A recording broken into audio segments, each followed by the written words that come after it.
Welcome to SCR Connection. Thank you everyone for joining us. It is my pleasure to introduce our guest speaker, MJ Abels. MJ Abel is a talent manager consultant at the Ohio State University. She is a certified narrative coach, a soul collage facilitator, a poet, and speaker. In today's SCR Connection, MJ will tell us about how to reframe and renew. Thank you, MJ, for being our speaker this morning, and I will turn everything over to you.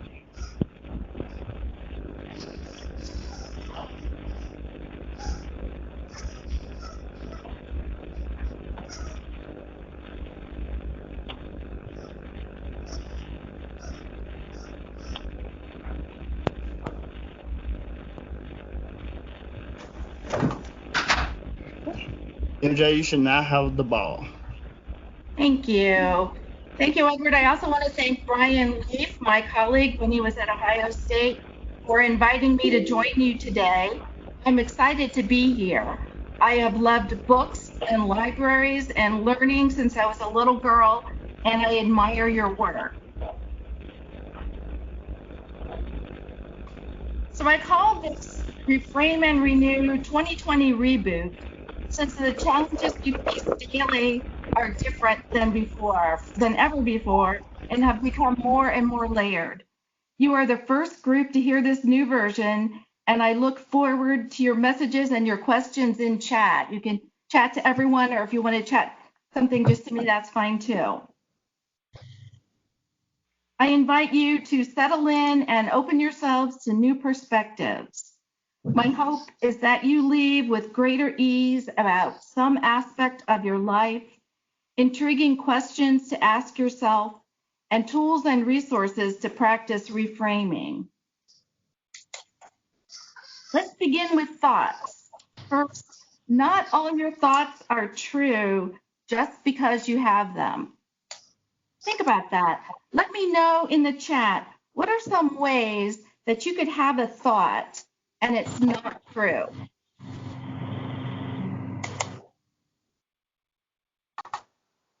For instance, you could be jumping to conclusions about something.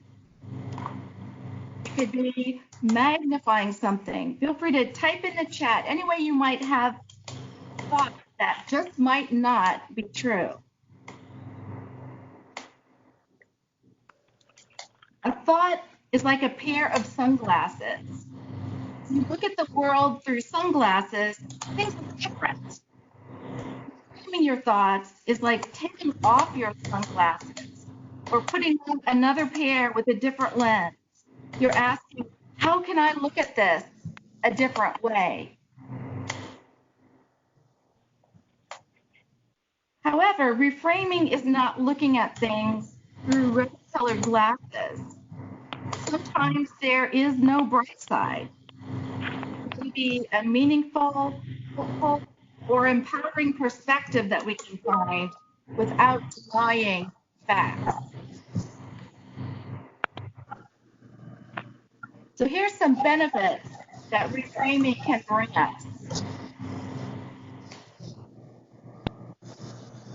First, reframing can help you move forward. We each know the feeling of being stuck. Consider that stuck feeling a sign that you need some new perspectives, some new possibilities. Shifting perspectives can also help you find meaning. My friend had been sheltering in place in San Francisco, and his travel and coaching presentations and his consulting engagements, and thus the income that he was planning on, they totally disappeared. And the nearby park where he walked was closed, so he couldn't even do that. So he decided to reframe shelter in place as a sanctuary in time. That opened him up to thinking how to use this time in the most meaningful way he could, to find new possibilities and priorities. He started to write his next book, and he rethought his business plan. He was able to find a different meaning.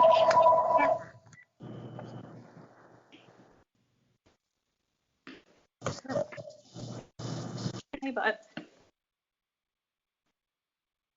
Great. Sounds like we have more mics muted. Thank you.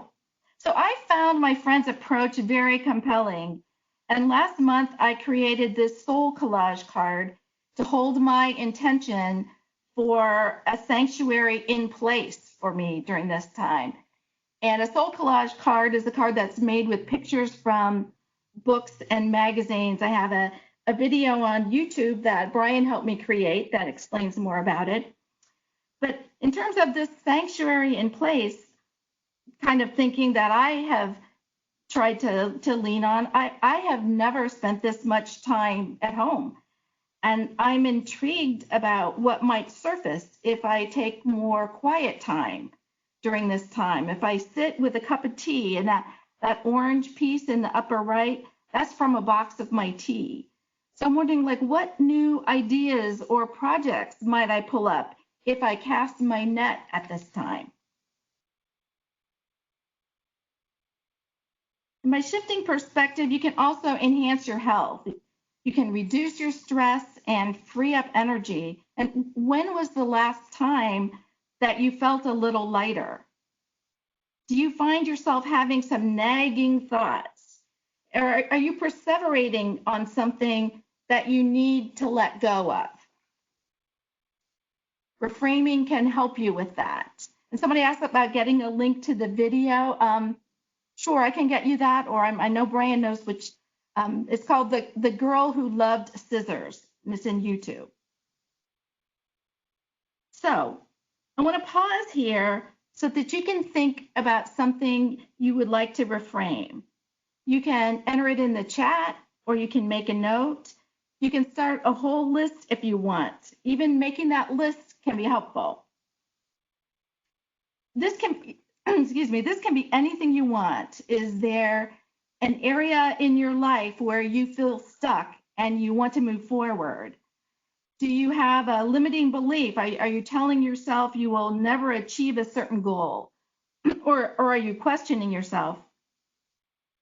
Would you feel better if you found a different way of looking at a disappointment or a change? So this is your chance to think what you might want to reframe. So after this, we're going to start going through the techniques, and you could start working on that, on changing that perspective. So I'm going to be watching in the chat as we go through this for your thoughts on what you might want to reframe. So let's go on to my favorite reframing techniques. So, and if you hear something in these techniques that relates to something you want to reframe, make a note so that you have that. And consider these tools for your toolkit. They aren't sequential or cumulative. You simply reach for the one that you want to try. And in my webinar description, I had mentioned the 5 perspectives tool. And I decided to cover that in a separate handout so that you'll have more detail and a worksheet. I believe Brian posted a link to that. And please contact me if you have any questions about that, or if you want to share how you used it. It comes from my narrative coaching work. So on to the first technique. Consciously naming a feeling or a situation activates the prefrontal cortex, the logical thinking part of our brain, and it reduces the arousal in the limbic system, our emotional feeling brain. So if you use a few simple words to describe your negative feelings, you can reduce their emotional impact and prepare yourself for clear thinking. So here's an example. I'm disappointed in how this turned out for me. I need a little time to regroup. And noting what you need or need to do can reduce your worry and anxiety. You might create an intention, set a goal, or make a decision. And interestingly, even making a good enough decision is good enough to get benefit. A good enough decision can increase your feelings of control, boost your pleasure, and of course, reduce your stress. Pressuring yourself to make a 100% right decision can leave you feeling overwhelmed.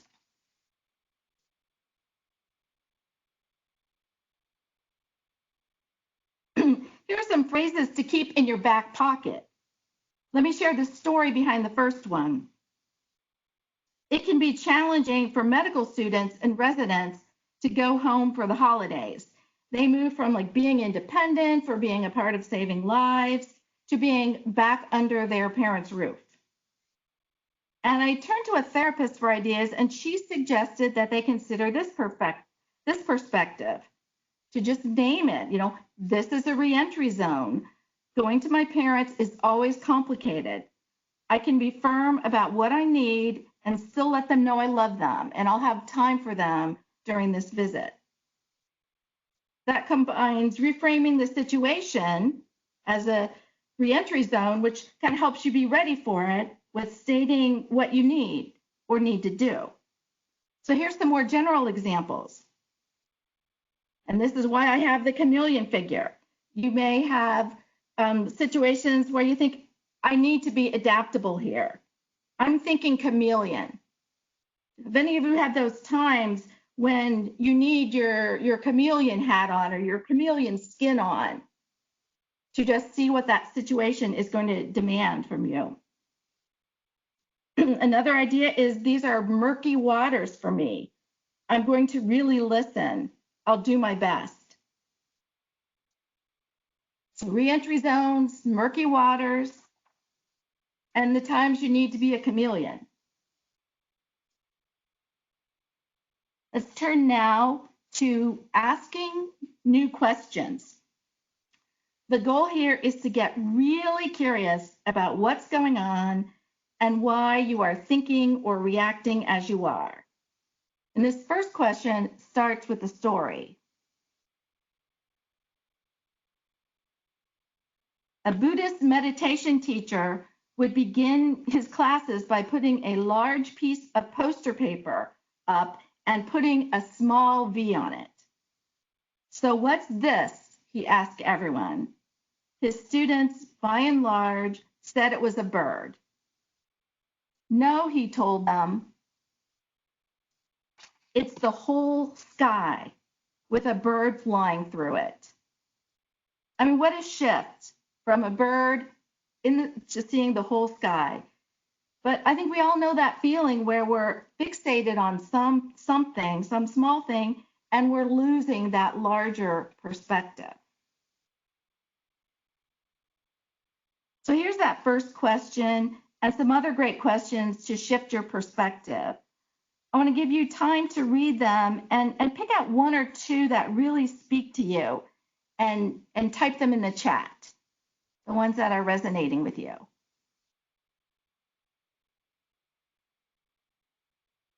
I asked my sister last night, she's staying with us, and she picked out, you know, what do I need to let go of?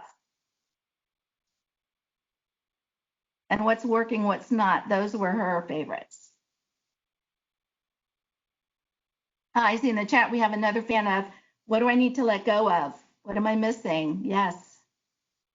Kudos for those. I mean, it's just amazing how these questions can take you down a new line of thinking. How is this thinking helping me? At the university, I know somebody who is a student advisor, and that's often a question that she uses with the students. How is that thinking helping you in moving you forward? So great. So now you have these questions in your toolkit. And here are questions that can help you renew. They come from Brooke Anderson, and I included a link to an article about them on the resources slide. And this list is what I call refrigerator worthy. At my house, the important reminders go on the fridge. So I'd like you to read through the list and in the chat, share your answer to one of these questions. Something you're grateful for, moving your body. And I want to add on that moving your body, I'm not a runner or anything like that, but to me, moving your body includes dancing at home while you're going around picking things up. And the favorite soundtrack I would use for that would be The Big Chill. And Oprah recently posted something on Instagram where she's moving around while she's cooking, and the music that she has on is Harry Belafonte's Banana Boat song. I see somebody said they're big on beauty. They're creating, cultivating, or inviting. Grateful for a working brain, going for a walk, watering flowers. I realized yesterday I hadn't been past the mailbox in 2 days. So I think these are great reminders. So I'm curious, what question or reminder would you add to this list? For me, I think I would add, how would I take some quiet time today? So think about what question or reminder you would add, and you can put that in the chat.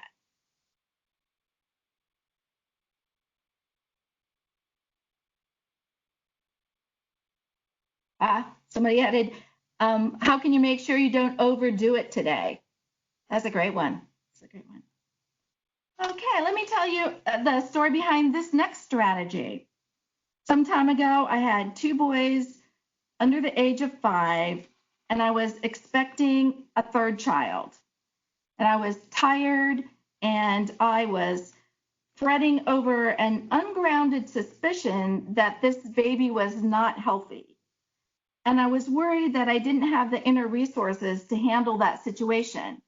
And my therapist friend asked me if, along with that concern, I could also hold what he called a baby fingernail-sized bit of hope, that everything would be okay. So I had to pause and think about that. If I could hold a baby fingernail-sized bit of hope that everything would be okay. And I said, yes, I could. So along with my worry, I held that tiny bit of hope that everything would be okay. And in the end, it was. So how about you? Do you ever feel something is going to be a train wreck? Try, along with your certainty that it's going to be a train wreck, try intentionally allowing a tiny bit of hope. Hope can keep you open and curious to things turning out more positively than you expect. And this can help you avoid going entirely down the rabbit hole of a potentially negative outcome that may not happen.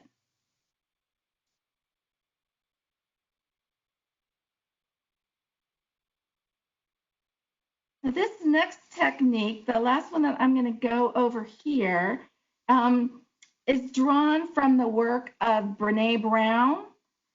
I hope we have some Brené Brown admirers in this audience. She has wonderful videos on YouTube and wonderful books. I think she is one of the great thinkers of our time.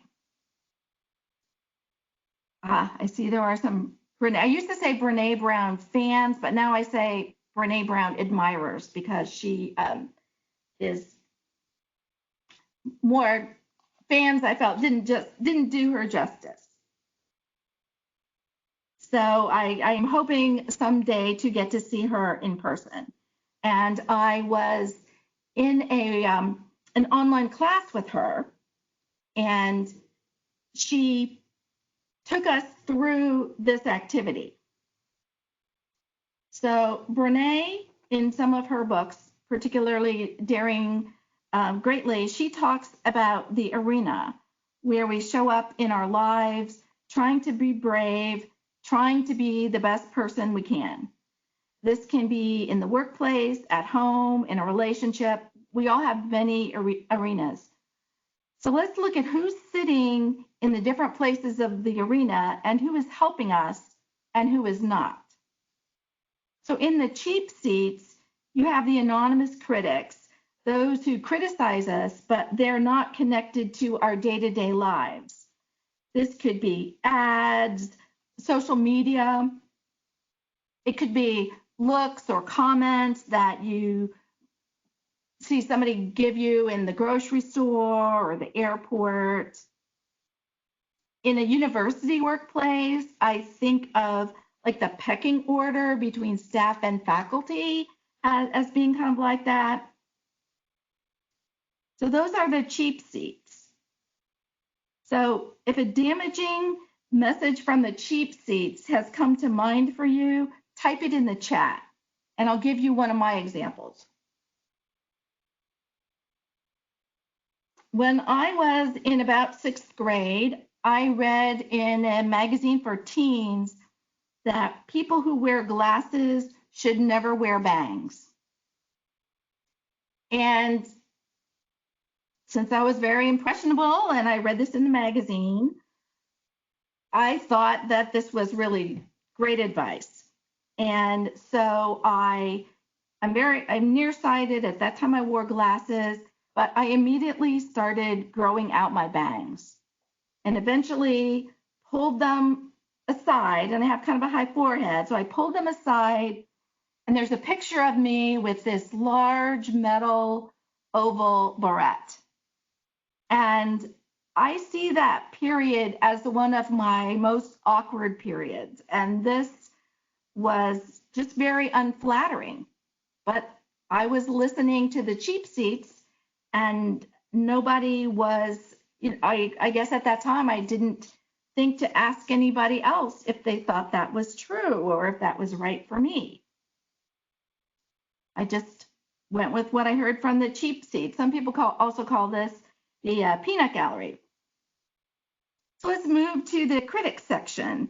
This is where we find our inner critic and the critical messages we get from people in our lives.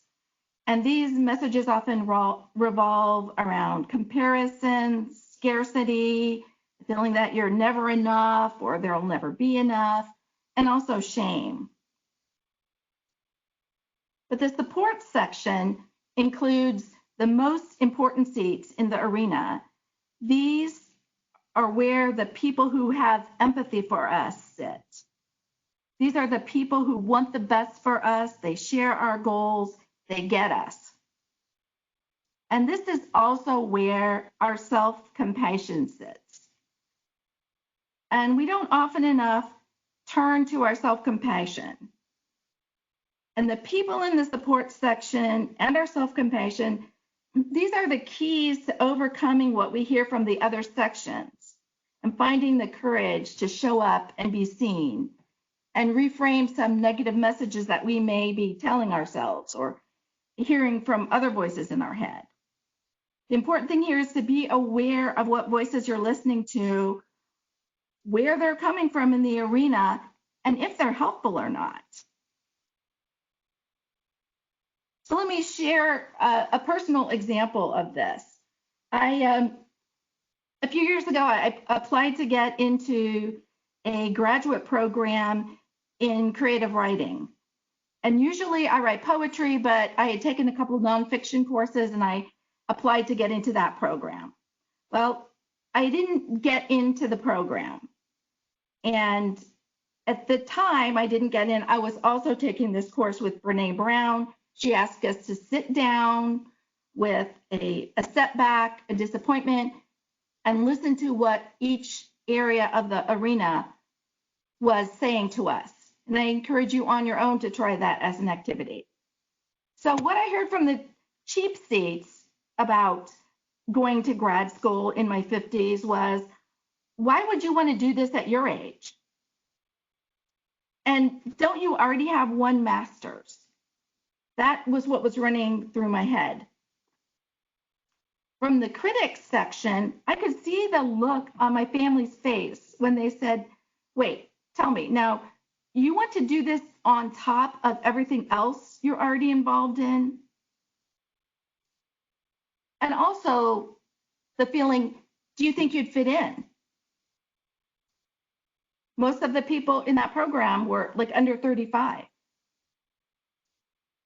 That's what the critics section was telling me about being in that program. Then I sat and listened to what I heard in the support section. And that was transformational. The first thing I heard was, you really wanted that, didn't you? You worked hard on that application. I thought of the people who wrote letters of recommendation and were surprised that I didn't get in. And then as I listened further, I heard something else. I heard a voice that said, maybe this just isn't the right path. And I thought, that led me to a new line of thinking. I thought, I really do prefer to go to a weekend or week-long writing workshop versus I might enjoy that more than being on in a formal program with all the semester expectations. So I was reminded that I had some doubts about being tied to a semester program, that I liked learning in shorter bursts. And then I came to what turned out to be the most important realization from this, that not getting in this program didn't mean that I couldn't continue to grow in my writing. And that's what I was really after. So if I hadn't sat down with the voices in the arena, or even just taken a shortcut to my support section, I never would have felt that understanding. I never would have felt the understanding and the compassion for my disappointment, and also heard that affirmation that I could still grow in my writing. So I encourage you to take some time and sit in the arena and see what you're hearing.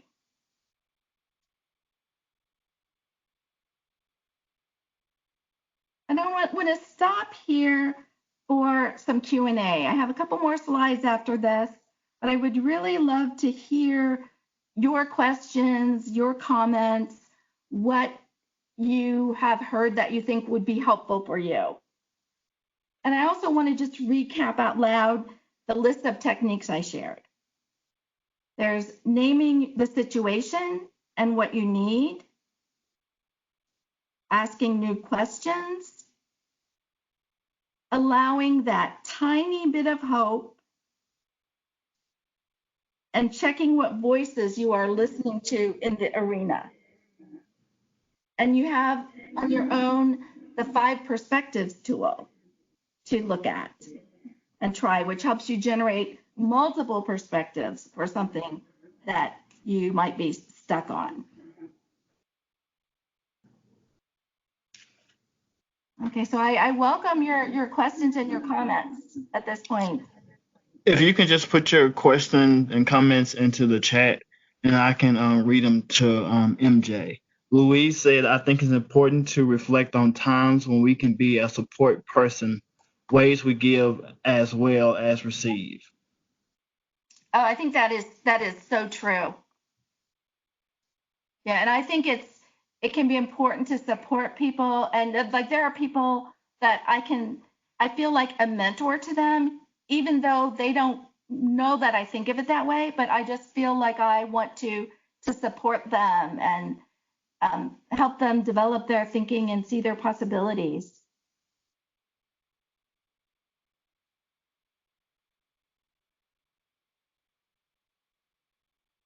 What other questions do you have? Or what are some of the takeaways that have been particularly helpful?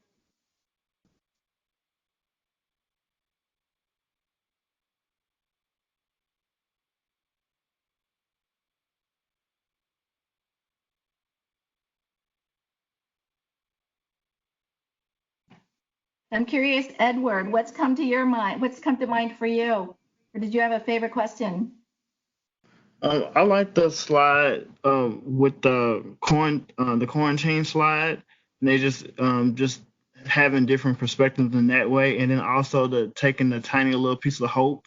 I think we often forget about. We look at the big pictures and forget about the little small pieces of hope that's there to remind us to keep going. Great, thank you. There's Jean put in here, take time to think about my situation from multiple perspectives. And Louise put in here, my family talks about head squirrels racing around, creating havoc. A lot of Mm. questions coming in at once. Mm-hmm. You know, and that thing about your mind racing around, if you go through the naming or and also thinking of what you might do, that can kind of help unhook that racing around part of your head. And I feel the five perspectives tool has a similar effect where you put in the middle something that you want to that's bothering you, something you want to reframe, and you just around it, kind of like a wheel, write down different perspectives that you could have. And I put some, you just brainstorm, and I have some ideas for ones you may come up with. You might think, well, what would so and so say about it? What's an example from the past where I was able to achieve this? So that can be really helpful for, getting out of the squirrel thing. Jesse said the arena metaphor is helpful, and then we also had another one that talked about, I think breaking things down into cheap seats, etc., will help me not to take criticism too personally. So true. And I think that social media can often have that effect on people. Like, my son in college, he was reading people's comments and feeling like, oh, they're just all further along than I am. I'm nowhere, and they've got such great lives. And, he had a counselor tell him, remember that those are just their headlines. And actually, my son's in the entertainment industry, and it takes a much longer time to establish yourself there. Casey said not getting caught up on little things.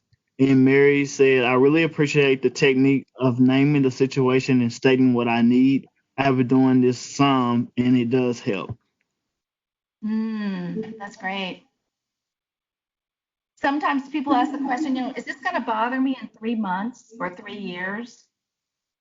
It's another good question for thinking, is it a little thing or a big thing? And Sonia said, for me, I have to remember to take my emotions out before responding sometimes. Yeah. Good observation. I have a handout for the arena activity that if anybody wants it, you could send me an email. Because several people have mentioned that. And Connie had a good one. She said, see the entire sky, not just the bird. I tend to get hyper focused. And then another one, Susan said, the idea of categorizing the voices in the arena is great, and giving more weight to the more useful voices is important. Yes, indeed.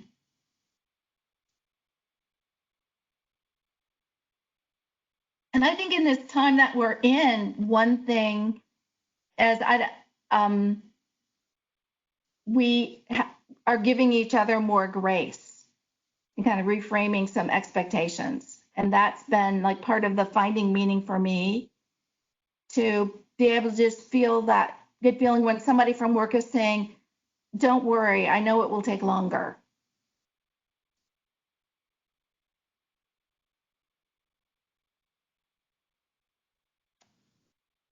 Mary Ann, she entered, I do have friends that get me, and I love this quote for describing those kind of supporters.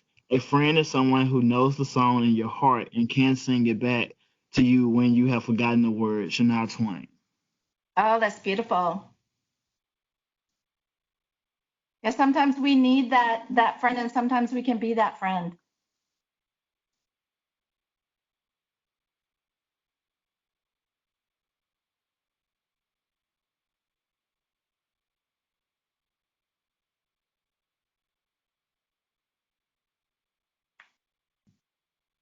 Do we have any more questions?